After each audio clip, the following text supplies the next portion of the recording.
ఏ నాయకుడి పక్కన క్వార్టరీ ఉండదు చెప్పండి. చంద్రబాబు నాయుడు పక్కన క్వార్టరీ లేదా? అసలు రాజకీయం కాదు, అసలు ఏ ప్రొఫెషన్లో క్వార్టరీ ఉండదో చెప్పు.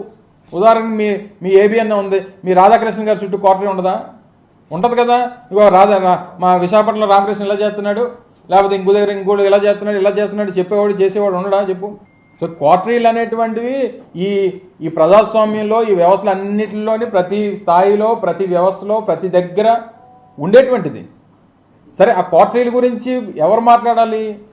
దూరం నుంచి చూసిన వాళ్ళు, లేకపోతే ఆ క్వార్టరీలో లేని వాళ్ళు మాట్లాడాలి తప్ప మొన్నటి వరకు ఆ క్వార్టరీలో ఉన్నటువంటి మనం మాట్లాడితే ఎలా చెప్పు.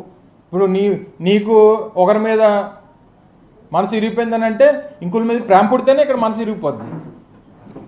అది ఎవరి మీద ప్రేమ పుట్టిందో, ఎవరి మనసు దేనికి ఇరిగిపోయిందో అనేటువంటి త్వరలో తెలుస్తాయి మనకు. అవన్నీ చూస్తాం కదా రాజకీయాల్లో.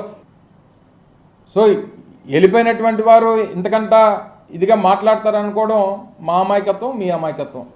ఢిల్లీలో వారు మాట్లాడినటువంటి మాటలకి, నిన్న విజయవాడలో మాట్లాడినటువంటి మాటలకి చాలా వ్యత్యాసం కనబడింది అనేటువంటిది నా అభిప్రాయం.